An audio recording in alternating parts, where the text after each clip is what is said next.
Hey, Jeff, Jolene's trying to get in, but it's having trouble with the link. Okay, thanks for letting me know.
While we're waiting for the chair to join, if you could put your name and organization in the chat, that would be real helpful.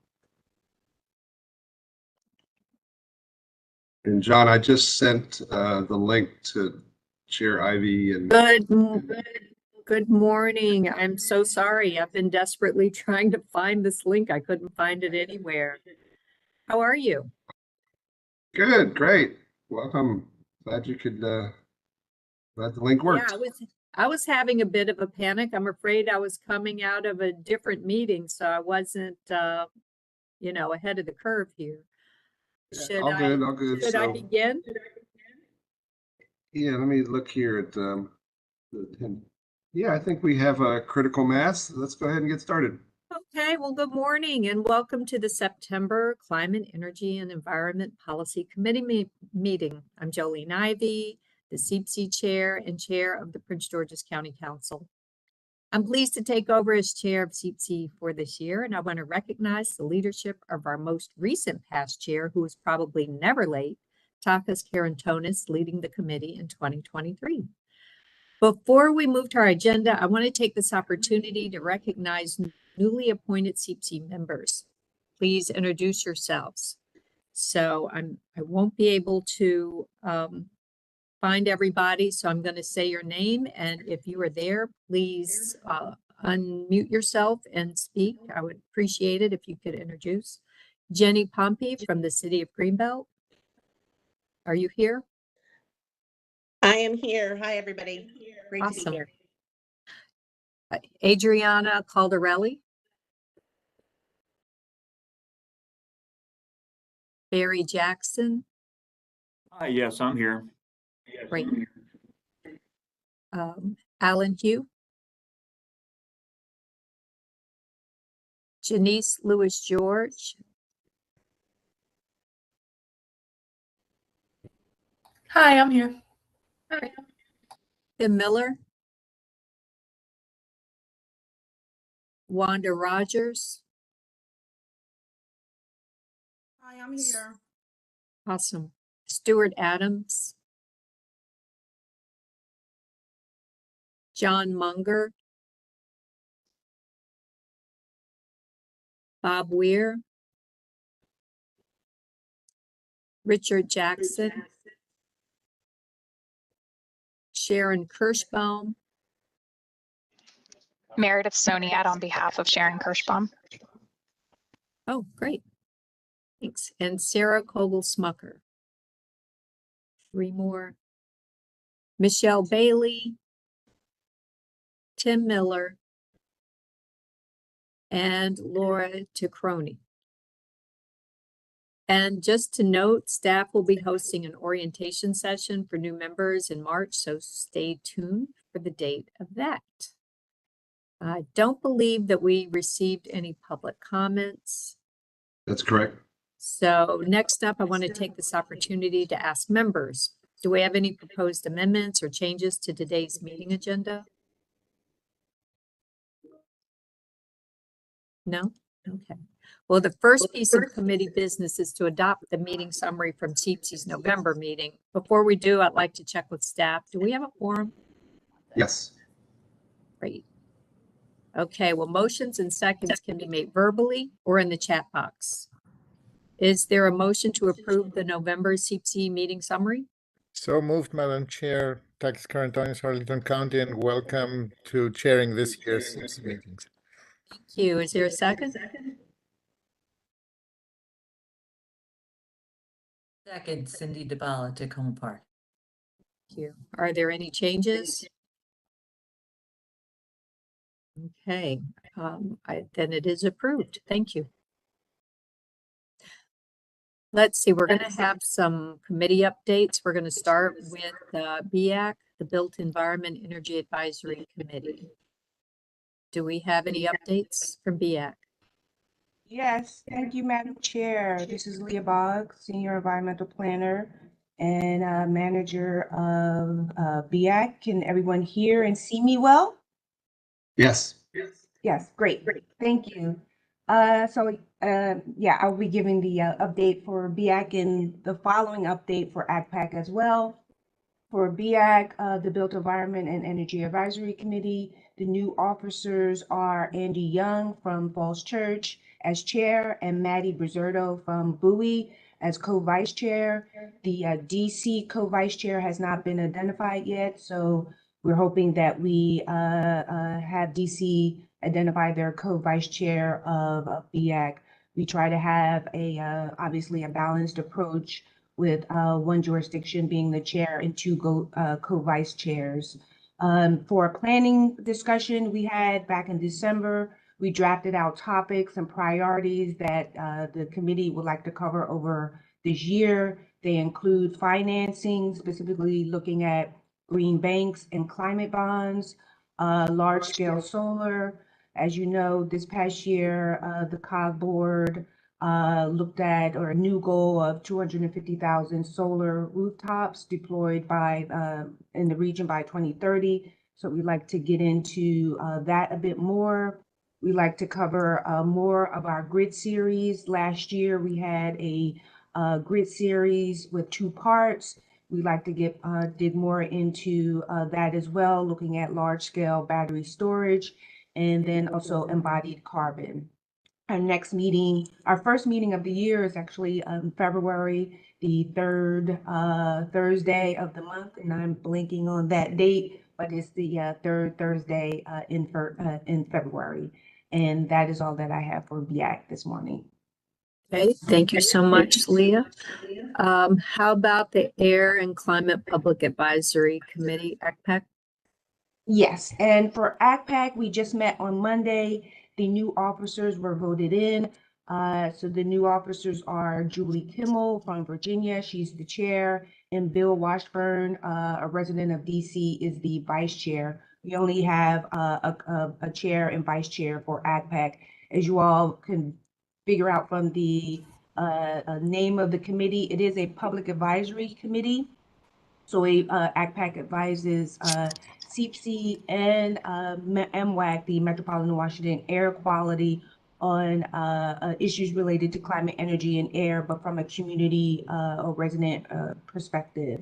And so on Monday, the committee discussed preliminary priorities for the year, which included updating the EJ toolkit.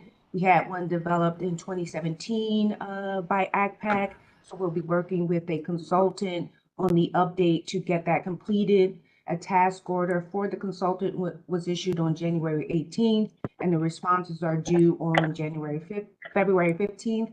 And we expect to have a final product by December this year. The committee is also interested in putting forth some recommendations to CEEPC related to climate and energy. There are a couple ACPAC members who are developing some ideas. The committee will look more at those ideas and have a more thorough discussion at the next meeting in March. And then a parallel activity or product that ACPAC is working on or in conjunction with is the new Environmental Justice Subcommittee, which is being led by MWAC. ACPAC has 3 members on that subcommittee. We'll hear more about that as it develops. The subcommittee is not fully formulated yet. We'll have MWAC will discuss that at its executive committee in February as well. And that is all I have for you all this morning for ACPAC. Thank you. Okay, thank you. How about the Regional Electric Vehicle Deployment Working Group? Good morning, Chair Ivy. I have an update. So last week we had our first meeting of the year at the DC Auto Show, which had a presentation by our contractor ICF on their draft version of our electric vehicle infrastructure implementation strategy. We're now awaiting feedback to put out the final version of that, and we'll have our next meeting coming in March. Chair Burke, is there anything that you'd like to add to that? Yes, thank you. Virginia Burke with the Maryland Department of Transportation and chair of that working group. And thank you, Robert. The only thing I was going to add is that the session last week, January 18, which was the meeting of the Regional EV Deployment Working Group, was held at the Public Policy Day of the DC Auto Show. Very good event, well attended, lots of energy in the room, and just really interesting and fun to be out in person. And we heard a lot of good commentary and good reaction on the presentation on the regional implementation strategy that Robert mentioned. That was both looking at EV growth projections for each jurisdiction in the COG region. So growth of vehicles projecting forward to 2040, I think it was, and then also a proposal for where those stations would be located. So that's out for comment from the working group members at this point. And that's all I would have. Okay, thank you. How about the Greater Washington Regional Clean Cities Coalition? Good morning, Madam Chair. Glad to see you running the committee. I apologize that I don't have on my camera this morning, which I usually try to do, but I am in traffic and it is brutal in DC today. I wanted to start by saying we had a great event, as mentioned last week, with the regional working group. Our office helped with COG on coordinated one of the panels, and we had a lot of local government leaders participate and private industry people talking about some of the challenges and opportunities, and heard about some of the success stories. So we have a lot of work to do, but we're really excited about that. Also want to thank definitely and Rob for all their help and continuing. This is our second year working with them on this particular project, so let's do it even bigger and better next year. We want to let everyone know that our office won 7 awards. We were on 7 teams last week for the U.S. Department of Energy's Vehicle Technology Office awards last week. And then also we were on some winning teams for the Joint Office on Energy and Transportation, winning teams for the Ride and Drive initiative. So we'll be rolling out some announcements on those projects, everything from electric school buses to validating charger reliability, to some regional marketing efforts around electrification. And so we're really excited about that, being able to win, being on 7 winning teams over 10 days. So it felt like Christmas almost. So thank you to our federal folks who helped with that, and some of you who did letters of support. I would also mention we are looking at a number of local and state policy issues and some federal policy issues that can accelerate adoption of electric vehicles from everything Maryland. We just did a support letter yesterday for Maryland around used cars getting a credit like some of the other states. One of the things I would share with this committee that we've been doing a survey about a year and a half now on just some of the attitudes and education things that we need to see happen. There's a tremendous amount of education that needs to happen around electrification of efforts, for particularly in the automotive section for consumers. So that's something we'll continue to talk about, and with recommendations how we can improve community engagement and awareness as well. Last thing I would mention is on February 21st, GWR CCC will have our annual opening reception, which will be at Pepco from the Pepco Edison Gallery from 6 to 8 p.m. It's free. So you all should be getting an invite. It should be pretty good. It'll talk about some of the things we're trying to accomplish in 2024 and beyond, and we'll have a number of good folks and a lot of great networking. So that's it for today. Thank you. Okay, thank you, Antoine. Let's see, Adam Rydell, do you have an update from the Recycling Committee? Chair Ivy, before we move to recycling, hold on, John. One quick note related to the electric vehicle and Greater Washington Regional Clean Cities wanted to share with the group. We've had a longtime member, good friend of the region, Kathy Magruder from the Maryland Clean Energy Center, sent in her, I guess, resignation from CEEPC. So MCEC is, at least Kathy is no longer on the committee, but I wanted to point out that we did hear news from the federal government that the CFI, the Community Charging Infrastructure Grant Program, announced some awardees. We at COG had submitted a proposal. Unfortunately, we did not win. DC submitted a proposal. They did not get an award. But on the Maryland side, MCEC did get a $15 million award from the Department of Energy for deploying electric vehicle charging. So just wanted to highlight that. And of course, we've sent our congratulations to Kathy. And when the time is right, we'll invite them in to kind of brief us on what exactly that program will be doing on the Maryland side of the river. Thanks. Awesome. Great news. Yes, I want to also just mention to you, Madam Chair, that one other announcement I forgot to mention, that Fairfax County Schools got $15 million and for electric school buses, and Montgomery County got over $4 million for electric school buses. And everyone should know that January 31st, there's another round of EPA funding. It's only a 2-page application for a rebate for electric school buses. So please make sure that your school districts apply. I was with the EPA about a week ago. They said applications are low right now. So pretty much if anyone applies, they have a high chance of winning awards for electric school buses. January 31st, next week, is the deadline. Please make sure it's a 2-page application. Sorry about that. Well, I also see in the chat, Al Carr said that DC and Maryland also won grants last week to repair existing EV chargers. So that is great news as well. Okay, are we going to get that recycling update? Good morning, Madam Chair. John Snow, our COG staff, standing in for the chair. We have a new chair of our COG Recycling Committee starting later this week, John Johnson, who is the new DC recycling manager. So happy to have him on board.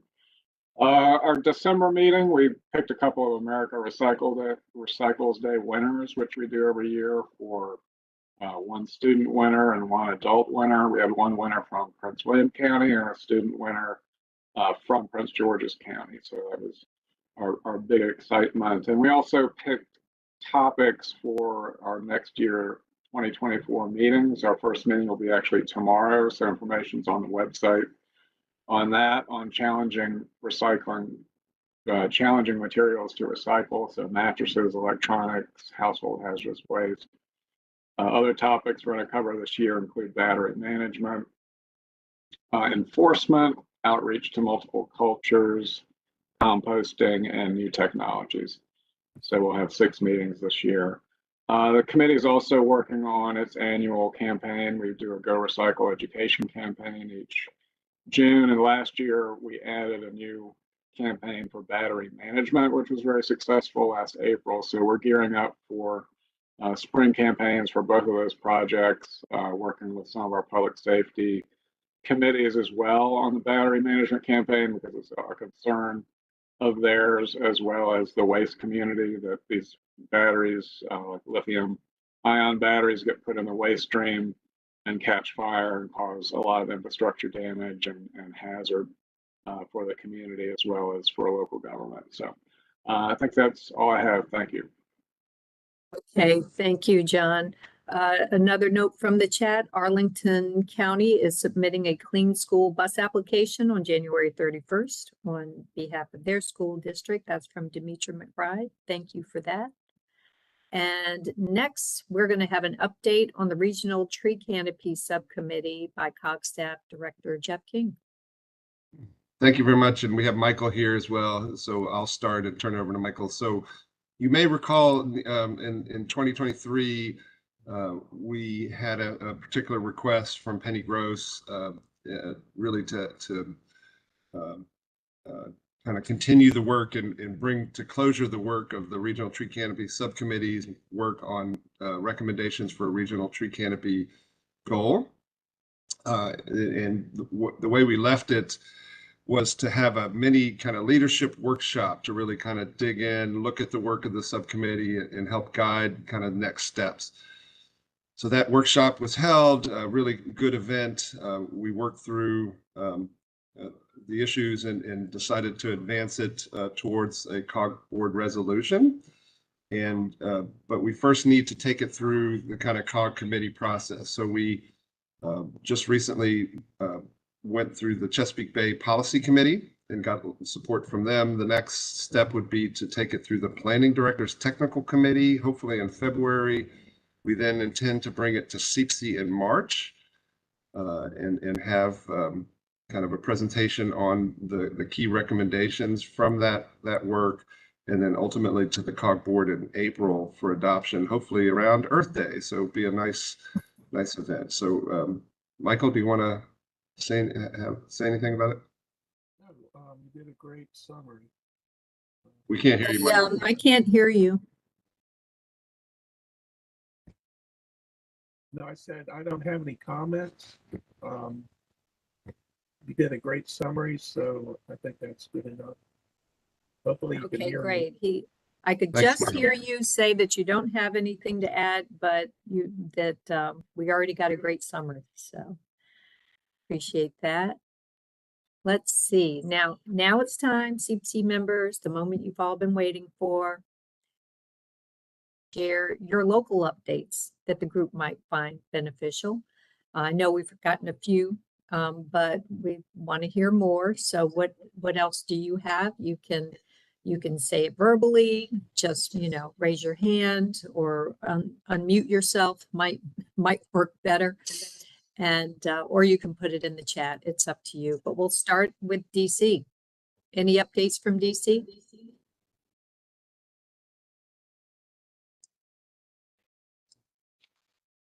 No particular updates to report. Sorry. It's okay. No particular updates from DC. Okay, just glad to see you. How about Virginia?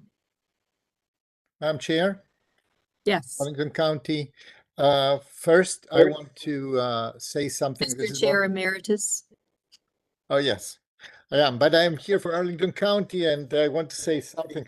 Maybe as chair emeritus, I have to say the tree canopy group, the little workshop that we had and the product that came together in this workshop is actually awesome, and I would encourage to for everybody to take a look on the materials. I think they are already posted, right? The presentation, everything are posted. Jeff, you may correct me, but I think that they are available and they are really very insightful to read. Arlington County, yesterday we gave Dimitra O'Gride already said that we are doing what we're doing with school buses, electric battery school buses, SBEBs, and we are also going ahead to electrify our gas-powered ART bus fleet, the Arlington Regional Transit fleet. We already ordered the first 8. No, we ordered already the first 4 as a pilot, and now we are. Yesterday we have green lighted the next 8 replacement buses to be submitted for as a grant application with DRPT on the 1st of February, I believe. So we are really committed to the electrification of our fleet, to getting to zero emissions, and beginning with zero tailpipe emissions, despite the fact that we are having to replace a gas-powered fleet that's not as bad as a diesel-powered fleet. We are really committed to go the electric way as good as possible and work with our regional partners to coordinate as best as we can and learn as much as we can so that we have a successful deployment across the region. Thank you. Thank you so much. Anyone else from Virginia? And how about Maryland? Okay. Well, I'm sure we'll hear. Madam Chair, Yes. John Monger with Montgomery County Department of Environmental Protection. Just wanted to say hello. This is my first meeting and very happy to be joining this group, and also echo the excitement that was already mentioned, that we're extremely excited here in Montgomery County that our schools were awarded almost $5 million for clean school buses as part of EPA's Investing in America agenda. So looking forward to build on that. But we're really excited. We think it's going to allow us to purchase about 50 school buses through EPA's program. So looking forward for more of that to come. And nice to meet everybody. Awesome. Great to meet you too. And now, turning back to our meeting agenda, our first item. Yes? Just a quick one from Prince George's County. Under Crooms. I sure don't want to skip my own county. I know, right? Just wanted to say hello and that I'm back from maternity leave for folks who have been looking for me and wondering where I was. But we expect to be putting out our strategy statement on our implementation plan for the climate action plan by March 1st. So we should have a report on it by next quarter. And as well as just kind of getting back in the saddle of a few things that we're going to be doing on climate. We'll be holding a bunch more climate meetings and community engagement, as well as potentially a climate summit with the community. So thank you. Awesome. We've been wondering how the baby is. She's great. I'm here though. So. I'm adjusting. Yes, it's hard. Thank you. Okay, well, I want to just check in about our priorities for 2024, staff, committee.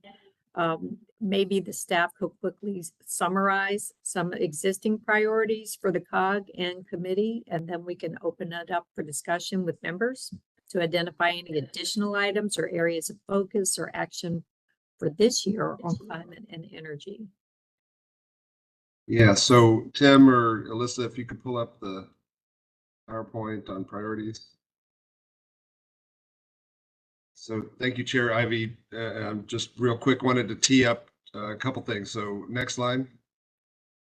And just to say that I think we're still working in the framework of the integrated multi-sector approach that we really need to work in all sectors in an integrated way to accelerate action on climate change.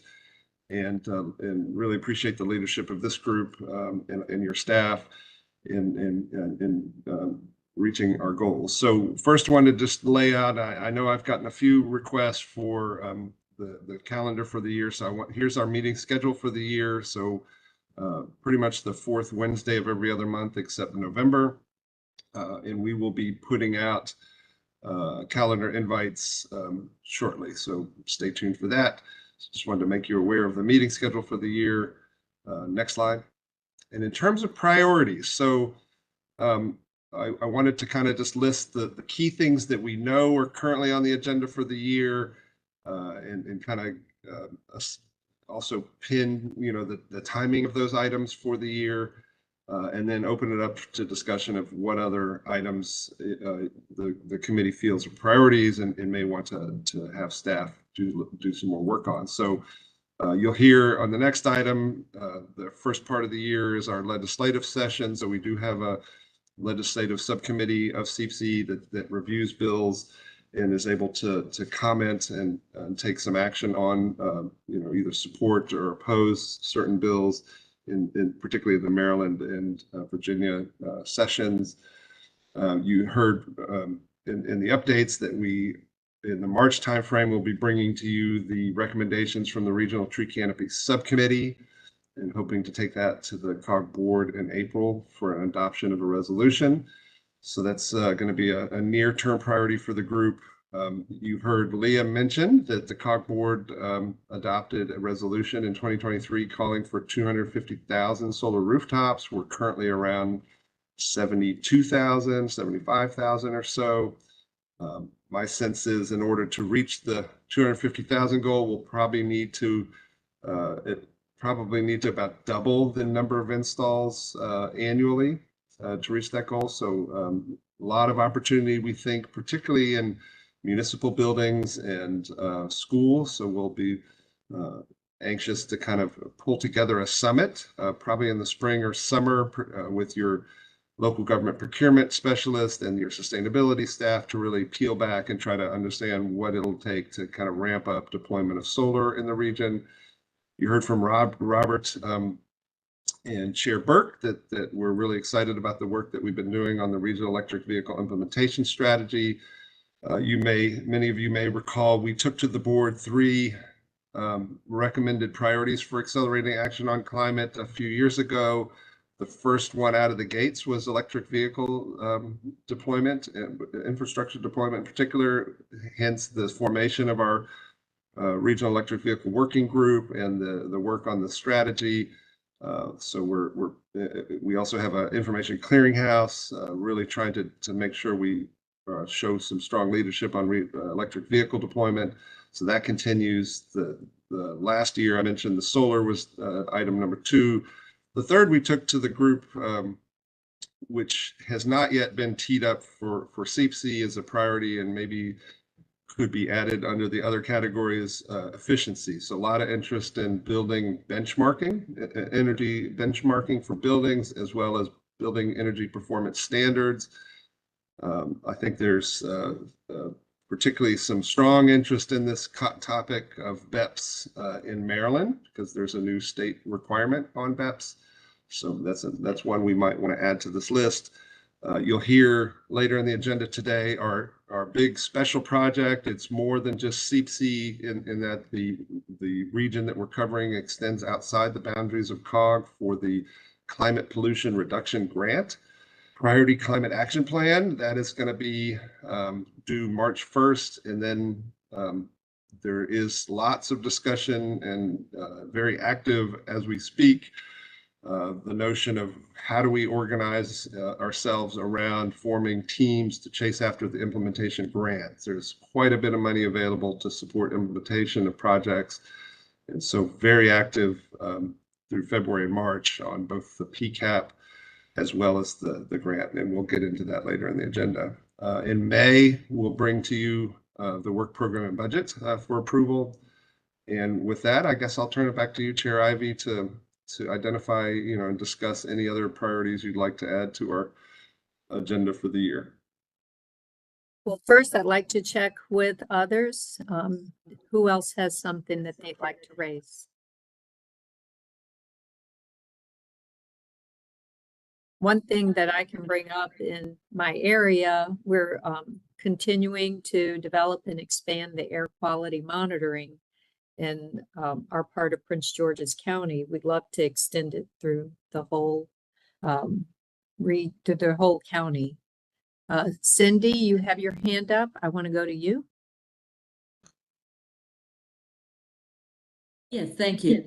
I wanted to just comment that I was wondering as I was looking at the list where the energy efficiency and performance standards was, because I think that will be a big topic for this year. So I do support that very much. And did you mean to say that under the CPRG, the funding, there'd be outreach and assistance to communities on other programs that are coming through this year? Because that's not the only one. In terms of federal funding for local governments for energy efficiency and solar, et cetera, renewables, helping us to keep track of what is coming up and when we can apply for it. That would be something that maybe you implied, but if not, I'd like to add it. I was not applying that, but it's a really good point. One thing I should note is that we have a phase around 2 of our military installation resilience work with the military bases here in Washington, D.C. The focus of the new contract is going to be mainly some tabletop exercises on electric, water, and telecommunication outages. And how the military bases and the community can work together on bolstering the resilience of those types of things. One of the other tasks of that contract, interestingly related to your point, Cindy, is hiring a consultant to help us develop a roadmap to federal funding. And I know this is really exciting time with the amount of resources available to our communities from the various federal grant programs. So we're really looking forward to pulling that together. TPB already has, our regional transportation planning board already has a online database on our website that has a lot of good information on federal funding opportunities. I think that needs to be updated. But your point about pulling together and supporting our local members on federal grant opportunities is a really good one. Absolutely. Anyone else want to jump in? Okay, well, thank you so much. Next up on our agenda, I'm sure everybody knows that we have started the legislative sessions in Maryland and Virginia. And one of the roles of this committee is to work with staff to track and review proposed bills. And through our CEEPC legislative subcommittee, we determine whether to support or oppose specific bills and to prepare comment letters. So this is a very important function. Today, we'll hear from staff on what to expect, and we welcome your input on any specific bills or priorities to flag. So if we could hear from Robert Christopher and Tim Masters, the COG Environmental Programs. Good morning again. Tim, could you pull up the slides, please? Great, thank you. So as Chair Ivey said, I'm just going to give a little bit of a background of the CEEPC Legislative Committee, some of the legislative priorities for the year, some key dates, and an example of the legislation that we're tracking for both Maryland and Virginia. Next slide, please. So CEEPC's Legislative Committee is a small group of CEEPC members who periodically meet with staff, like Chair Ivey said, myself and Tim Masters, to review legislative initiatives in DC, Maryland, and Virginia. We track all the bills that fall within the priorities over the course of the sessions in Maryland and Virginia and DC. And as is needed, we'll hold calls with these CEEPC members to discuss whether or not to send letters in support or opposition to some of the bills that we track. And this committee usually runs from January through April. Next slide, please. The COG board legislative priorities sort of shape the CEEPC's legislative priorities. And so the COG board adopts every year priorities that cover transportation funding, housing, environment, which is water quality, climate resiliency, air quality, which is what we're following here, human services, public health preparedness, homeland security, food security, and infrastructure investment. That sort of shapes the our own legislative priorities. So next slide, please.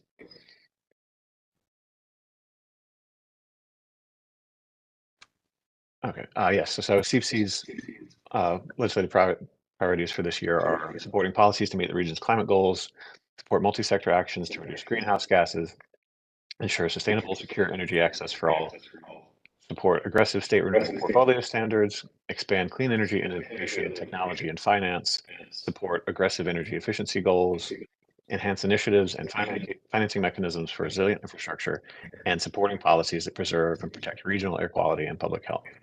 Next slide, please. So the key dates for the Virginia session, both sessions convened on January 10th. For Virginia, crossover, which is when bills move from the House and Senate and vice versa, is on February 13th, and the Virginia session adjourns on March 9th. Crossover in Maryland is on March 18th, and adjournment is on April 8th. And DC is in the middle of a 2-year session, which will end at the end of this year. Next slide, please. A sample of the legislation that we're tracking for Virginia. There are a series of bills that are currently have been brought up to repeal the requirement for the State Air Pollution Control Board, implementation of a low emissions and zero emissions vehicle program for motor vehicles. And so we'll be tracking the status of those. A couple of those bills are HB 693, House Bill 3, Senate Bill 53, Senate Bill 3, and Senate Bill 160. The other topic of importance are bills around data centers, which have a lot of growth in Northern Virginia, as we know. Several of these bills are now seeking to require operators to meet energy efficiency standards, to be eligible for tax exemptions, and also some bills have been introduced to require assessments examining the effect of data centers on water usage and carbon emissions, which, as we know, data centers are one of the larger producers of carbon emissions in our region. Next slide, please. For Maryland legislation, there is legislation that would require an evaluation regarding the impact of permits related to climate and environmental equity. So in areas where development is going on, they are seeking to make sure that there are not negative impacts of the issuance of those permits. The state is also, there is a legislation where they're seeking to establish a program to increase the deployment of customer-sided solar energy, which is the sort of thing that would help us meet our new goal of 250,000 solar installations across the region. And there are some bills that are seeking to alter the duties and membership of the Smart Growth Cabinet in Maryland. Next slide, please. That's all I have. Tim, do you have anything that you'd like to add? No, I think you've covered it well, Robert. Thank you. Well, I would like to say that if there are any areas that you would like us to particularly focus on in our tracking, it would be great to let me know, and we'll go from there. Thank you. Great, thank you. Thank you. For our last item, the committee will receive an update on planning activities related to EPA's Climate Pollution Reduction Grant. Mr. King, can you give us that update? Sure. Thank you, Chair Ivy. And one comment related to the last presentation. I know we have a lot of new members here on CEEPC. It was great to see the fresh roster, and so we're updating that. But one thing, if anybody is particularly interested in helping with the legislative subcommittee and participating in those meetings, definitely reach out. We certainly would welcome participation. It's and we'll be working on that. So EPA Climate Pollution Reduction Grant. So I will give a quick introduction and then turn it over to our contractor consultant, Deb Harris from ICF, to walk you through So we have briefed this group on this before. It's the EPA Climate Pollution Reduction Grant Program is a dual track program. There's formula grants for planning related to the CPRG program, and then there's a competitive funding opportunity to chase implementation dollars to actually implement projects to reduce greenhouse gas emissions. And so real exciting time. The EPA rolled this out back in August, September timeframe, and the work is due March 1st.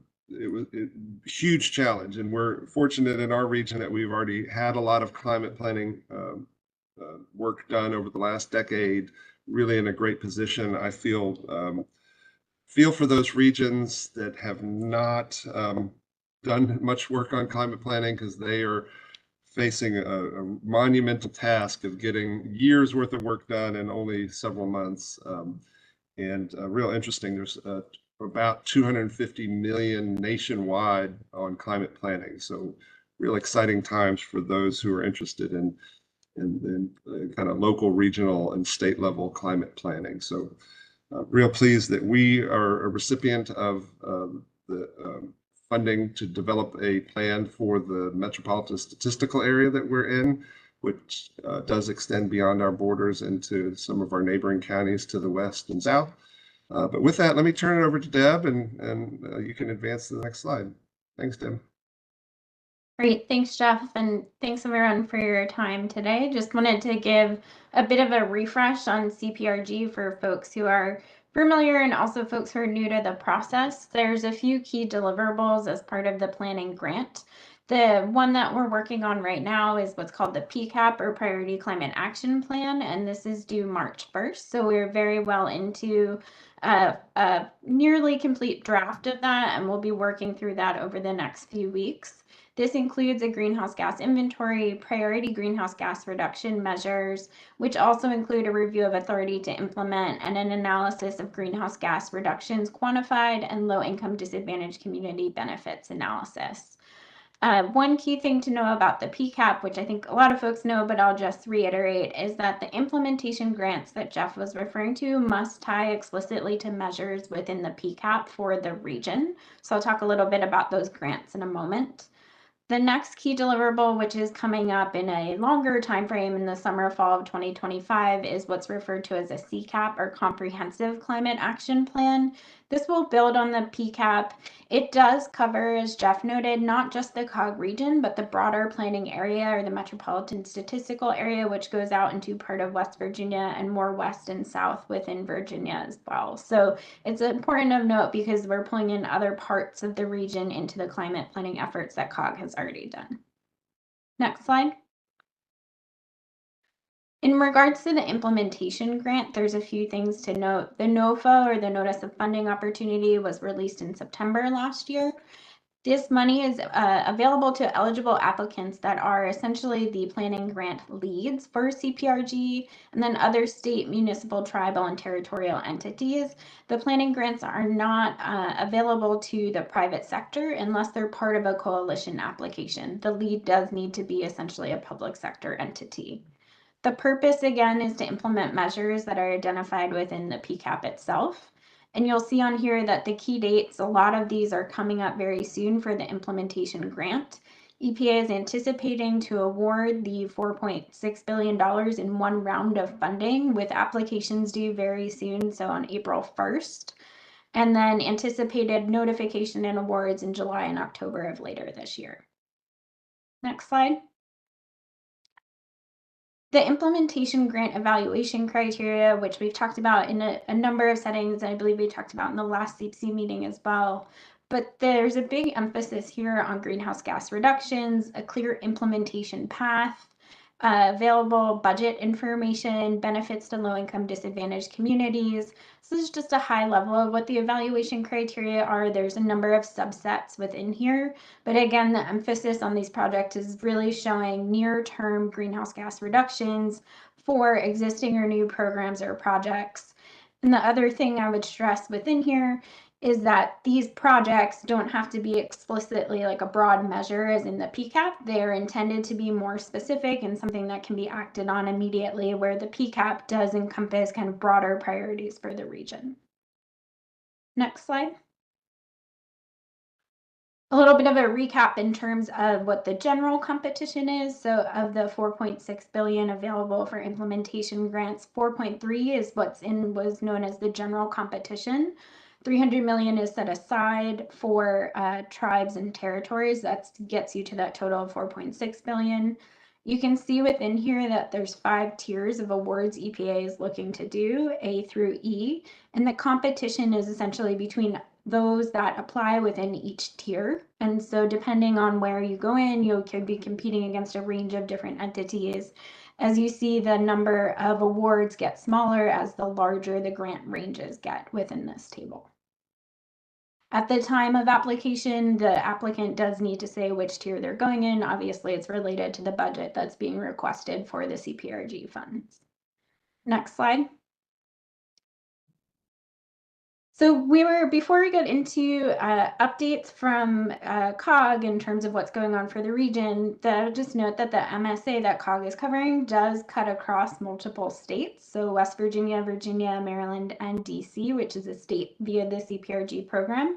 So we thought we'd hear a little bit from the different CPRG leads from the relevant states before jumping into a discussion of what's going on with the COG specific PCAP itself.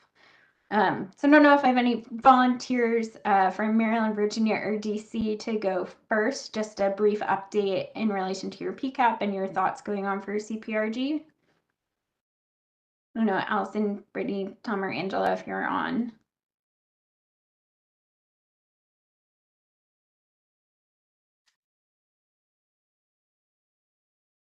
Hi there.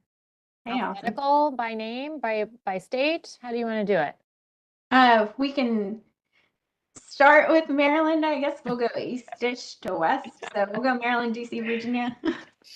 DC, do you want to go first, or you want me to just jump in? So hi, everybody. I don't think I know everybody on the call. This is my first time participating in one of these calls. I'm Allison Jaden.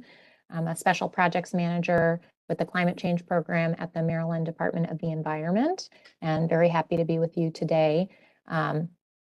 As was mentioned, the CPRG is a very exciting opportunity for all of us to work together. The MDE is the state lead for the CPRG planning grant for the state of Maryland, and we are working with a lot of focus on developing, finalizing, and publishing our state priority climate action plan. As we'll hear a little bit about the PCAP here for the MSA. We are also working on assembling and submitting our letter of intent to the EPA for next Thursday, February 1st deadline to submit a Tier B application for the state of Maryland.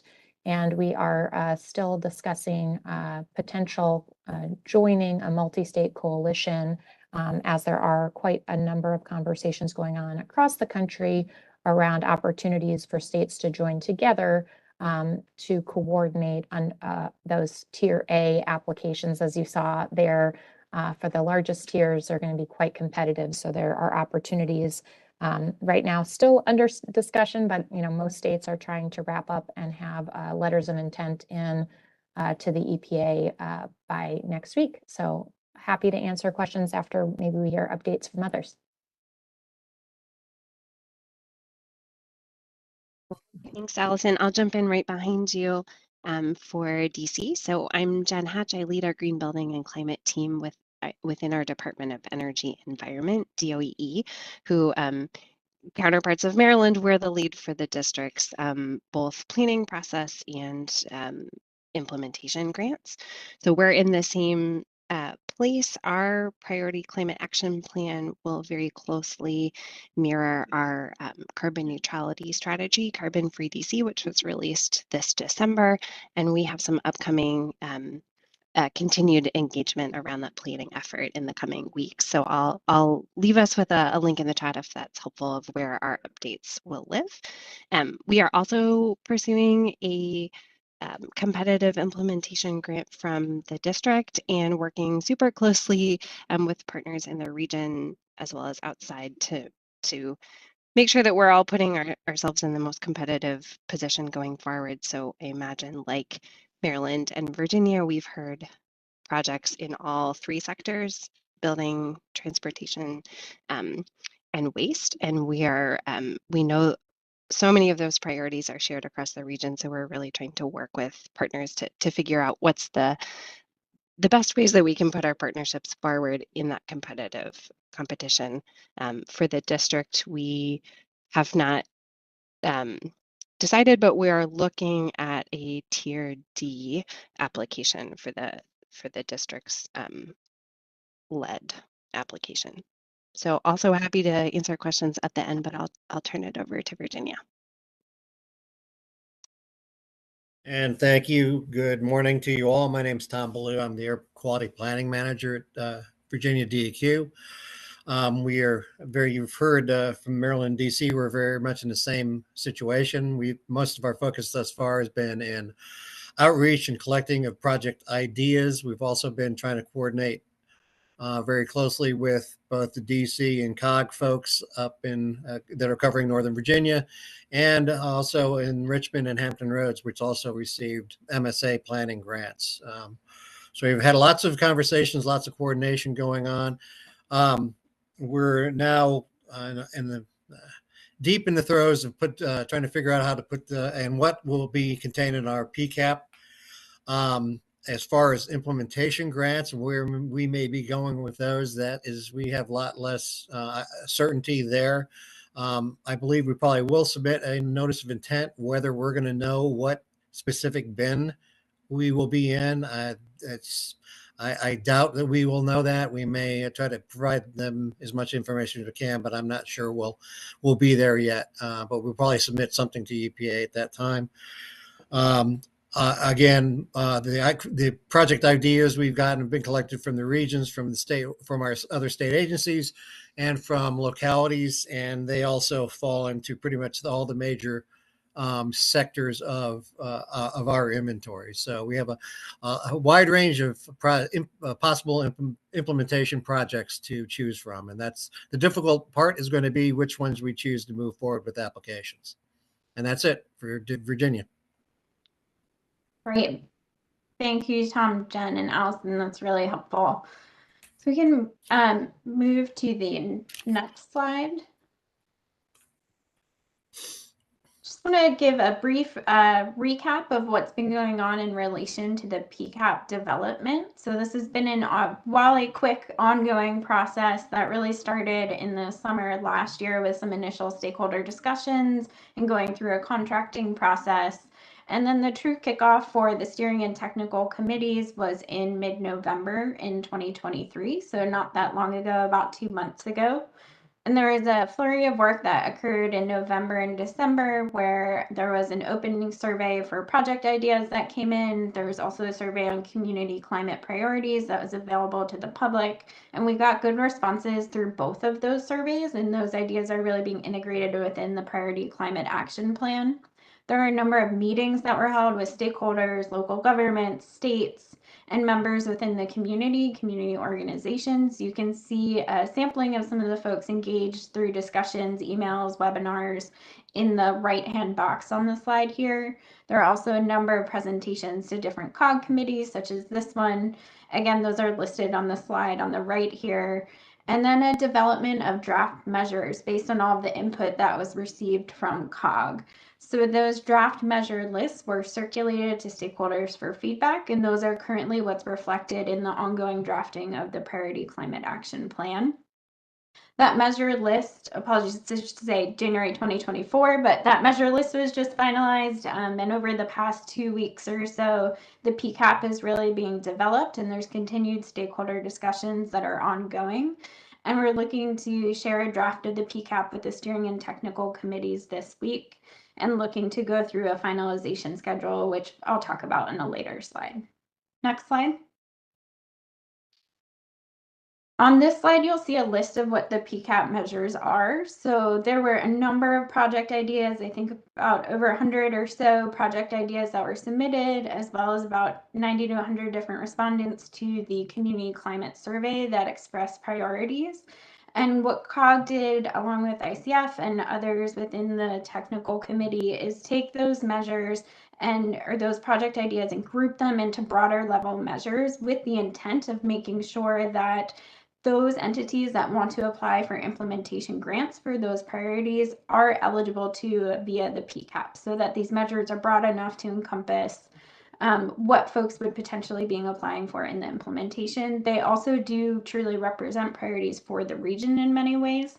And there's a number of details that go within these measures that are spelled out in the PCAP, but these are kind of the broader buckets that focus really on buildings, clean energy, transportation, looking at regional tree canopy, reducing waste and wastewater treatment emissions, including looking at food waste, which came up in a number of stakeholder conversations, district energy, and looking at off-road emissions, so things like lawn and other types of equipment that aren't motorized on the roads, but things that will be important in terms of reducing emissions.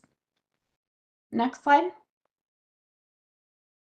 Along with those key measures, which are really kind of the things that are implemented like in the hard sense, these are things that can be equipment. There were a number of cross-cutting themes that came up in relation to the different measures. So they're coming up in multiple places, things like education and marketing and outreach, looking at workforce development, the concept of deploying shared resources and funding through a centralized program for different administrative efficiencies and flexibility in the region, and then different types of financing mechanisms. So these are referred to in the PCAP, not within a specific measure, but as general ideas that will be integral to the implementation of all of the measures. Next slide. So this is the PCAP outline right now. There's a number of different sections that are being worked through. This outline is in alignment with the requirements that EPA has put out for the CPRG planning grants. So there's a number of different elements that are either required, encouraged, or not required for the PCAP, as well as the CCAP at a later date. This PCAP outline is what's being worked through right now. Currently, the PCAP itself is about 70 or so pages, and expecting that to grow a little bit as we continue to get feedback on the work itself. So it starts with an introduction, which talks about a program overview, the scope of the PCAP, which is kind of the geographic coverage, and then a fairly detailed discussion on the approach for developing the PCAP, given the emphasis that EPA has on stakeholder engagement. That's a critical theme that comes through in this section. And then getting into kind of a summary of existing goals, the inventory, what the low-income disadvantaged communities identified using EJ screen were, and then talking about what those priority reduction measures are. And there's a number of pieces of information required for each of those measures. So I'll talk through an example in a moment. And then those cross-cutting actions, which I just mentioned, looking forward into next steps, and then a number of technical as well as engagement appendices to provide the reader with more information. Next slide. This is a kind of a working example of some of the information that will be provided for each PCAP measure. So this one is focused on residential, institutional, municipal, and commercial buildings. And this is decarbonizing those buildings through energy efficiency, fuel switching, or a number of other actions. So you can see there's a brief description of the measure.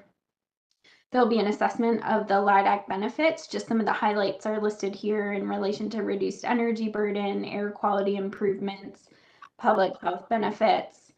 The greenhouse gas emission reductions, we're still going through the modeling for those. So we expect kind of in the next week or two that will be ready and integrated within the PCAP itself.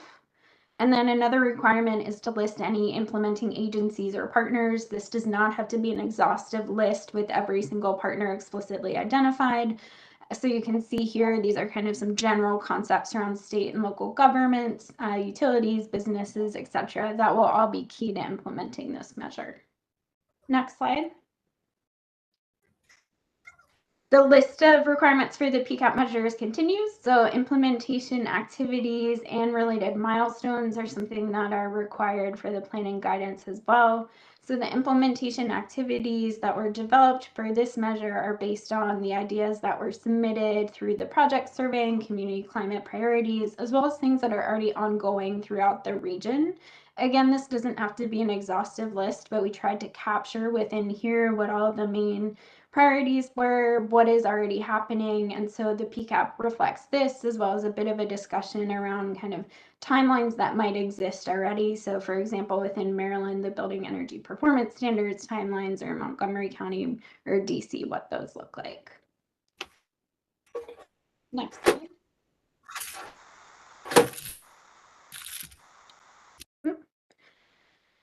The additional information required, so this is the last slide for the measure, sorry about that, but the additional information required is the discussion on the authority to implement for the measure, geographic coverage, funding sources that could potentially be used, and examples of metrics that can be used to track measure implementation.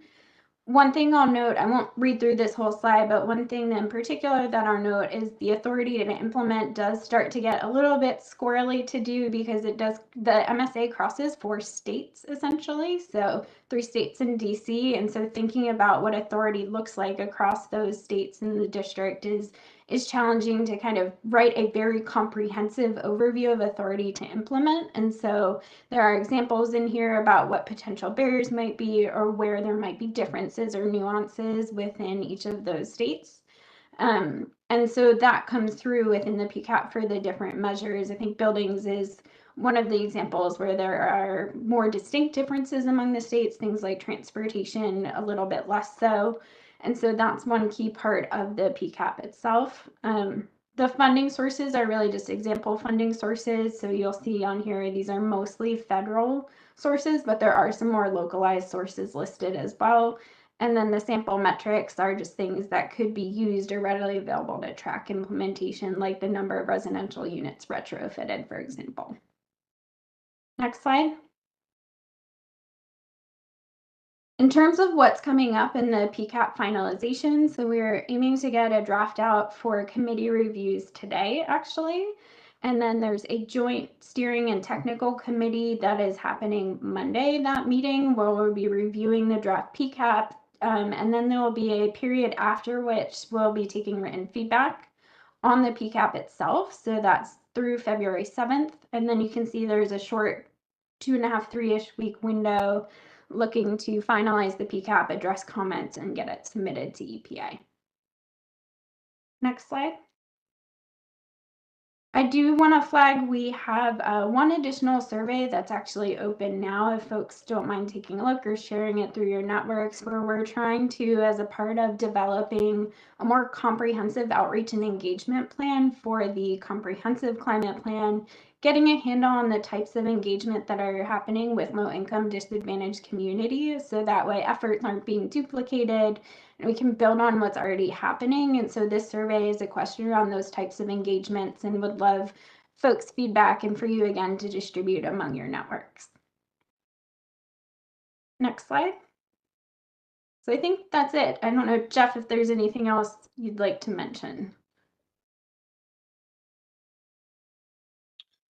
Thanks, Deb. I think that was a pretty comprehensive summary. I guess the one thing I would mention is that initially we here at COG, given kind of bandwidth considerations, we're thinking along the lines of not trying to lead an application for the implementation funding. But through this process, we've gotten a lot of requests from our membership to actually kind of reconsider that. And I think we've had internal management support to proceed with that. We put out an email to your sustainability leads within each of our local member jurisdictions, asking if they're interested in joining a proposal team to try to pull something together for the implementation funding. And from what I've seen so far in my inbox, it looks like there's sufficient support. I think we have hit critical mass to lead an effort. You know, again, the timing, EPA did not do us a favor with this compressed timeline. We have a lot of work to do to get the PCAP done and in by March 1st.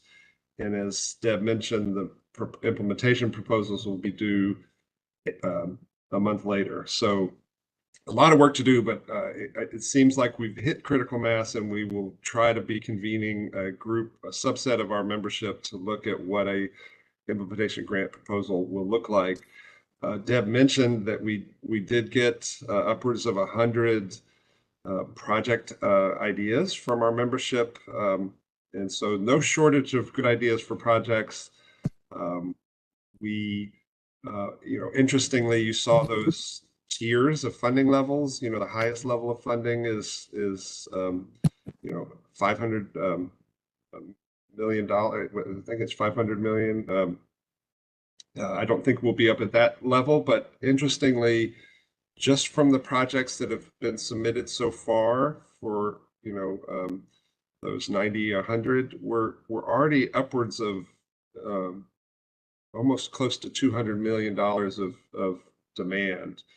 So we definitely have some good project ideas, and we definitely have scale. So it'll be interesting to see what we can come up with, and hopefully be competitive on the national stage.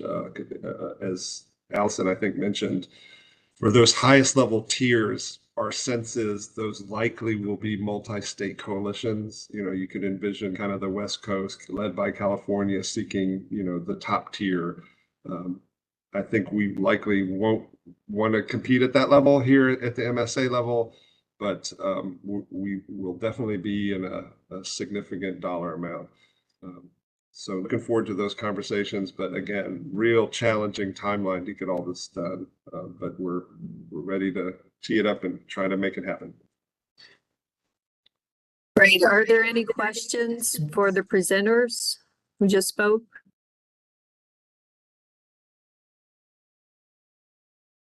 Okay, well, I just wanted to mention that I recently was at the announcement Department of Energy, a $40 million grant to expand clean energy for workforce training and to enhance U.S. building and manufacturing efficiency. And it was at the Insulators 24 in Laurel, and it was really impressive. Basically, David Turk, who is the Department of Energy Deputy Secretary, and my husband, Congressman Glenn Ivey, and the national and local heat and frost insulators and allied workers. They hosted this event, and it was highlighting the Biden administration's push towards building this clean energy workforce. And it had people there and was just advertising the fact that all these great positions are available for people to be trained in how to do this insulator work in buildings, which really does a lot to decrease the emissions problem we're having from buildings, which is something that came up today. So just thought I'd mention that. And I think we are coming to the end of our agenda here. If there's no other business, is there a motion to adjourn? And wait a second, I think that we do. Well, first I saw someone's hand. So who had a question? That was Demetra.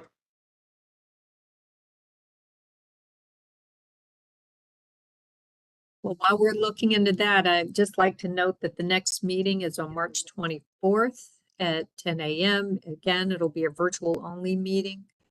And I think that is it. So if there is no other business, is there a motion to adjourn? I'm sorry. I'm sorry. I had my microphone I'm sorry. off, and I'm sorry for not being on camera. I'm working through the flu this week. It's Demetra.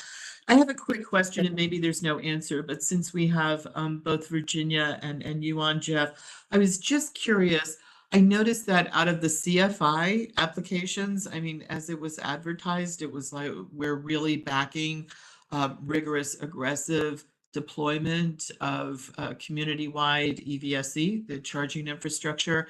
And so we were a bit surprised to see the region really kind of declined in the greater part for most of Virginia and the COG application. And did you have any feedback on that as to why all of a sudden it seemed as though it was quite receptive and we didn't anticipate those kind of reactions to the multi-state applications.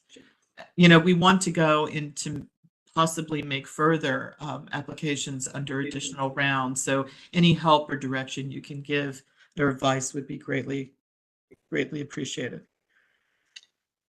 Yeah, so we have not asked for a debrief. I'm not even sure we would get one. I know Maya Davis is on the line. She might have some insight into this. I think that we also have Antoine on the line. He may have some perspective from the Clean Cities Coalition, given their relationship with the federal government. We certainly we're disappointed that we didn't receive the CFI award. Really pleased that Maryland Clean Energy Center did. I did notice that there were at least 2 other COGs that received upwards of $15 million awards. The North Central Texas COG out of Dallas, and I think I think it was the Bay Area, San Francisco area. So we certainly are interested in trying again. I don't know, Maya, are you able to come off mute and give any insights that you might have? And Antoine? Yeah, was this on the CFI grant, why we didn't win, or what we should do differently? Yes, sir. Yeah. Yeah, so a couple of things. I think those are very competitive grants. I would say, and I don't know if we had a couple things on there. One is we've got to keep applying. It's a numbers game. Everyone in our area, a lot of places apply. We need to apply again. I would also say that I don't know if we had like congressional letters in our application, letters of support from the delegation. So we might want to look at that next time. I'm not sure if we did that. And I just think that the grants were it was just, the problem with this, it's such a limited amount of money to cover the whole country, and you just got to keep applying, and hopefully we'll get one next time. I think we might want to look at a more regional one where Montgomery, DC, and Prince George's are not necessarily competing against each other. If we can do that, that would be great. But I think the big thing that I would say is making sure that we can get a couple of the other folks to support our letter as well, with some strong letters of support from either some U.S. senators or members of Congress. Thank you. Thank you for that insight. One thing to add, interestingly, the CFI grant is for more than electric vehicles. It does include other alternative fuels. And we have a new, I guess you'd say, colleague in the region, a guy named Emmanuel Wagner, who works for Washington Gas, and he's their strategic business lead on hydrogen. And it sounds as if there may be some growing interest in looking at trying to do some work on hydrogen fueling for hydrogen fuel cell electric vehicles. Still, the hydrogen market's kind of way behind the electric vehicle market. Certainly here on the East Coast, there's been some development out in California, but certainly something to look at, given that we now have awardees for hydrogen hubs north of us, so Pennsylvania, Ohio, and to the northwest of us, so Pennsylvania, Ohio, will be working on some hydrogen hub development. So it would be an interesting area to look at as what the potential might be someday for doing something on hydrogen fueling. And one quick correction, I gave the wrong date for the next meeting. It's actually March 27th, Wednesday, March 27th. So thanks, Jeff, for the correction. Yeah, Wanted to sorry make sure I about said that. it. Appreciate that. Well, may I now ask for a motion to adjourn?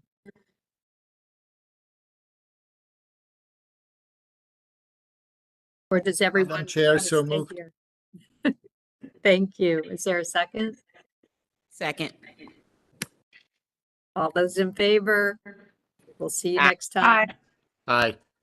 Thank you. March 27th. We are adjourned. Thank you.